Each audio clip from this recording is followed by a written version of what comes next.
Hey guys, today I'll show you how you can create multi-voice dialogue in ElevenLabs. So let's get started.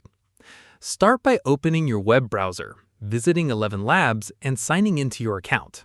Once you're on the dashboard, open the text-to-speech section and either create a new project or open an existing one. When your project is ready, go to the text editor and click Add Speaker to insert another speaker into your script.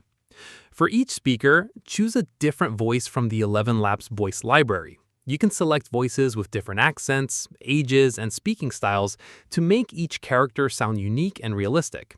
If your conversation includes more than 2 characters, simply repeat the process and add as many speakers as you need. Next, enter your script, making sure each line of dialogue is assigned to the correct speaker. ElevenLabs will automatically generate each section using the voice you've selected, creating a natural multi-speaker conversation. Once your script is complete, click Generate to create the audio. Listen to the preview and, if necessary, edit the dialogue or switch to different voices until you're satisfied with the final result. That's how you can create realistic multi-voice dialogue in ElevenLabs. That's it. If you found this video helpful, consider giving it a like and subscribe.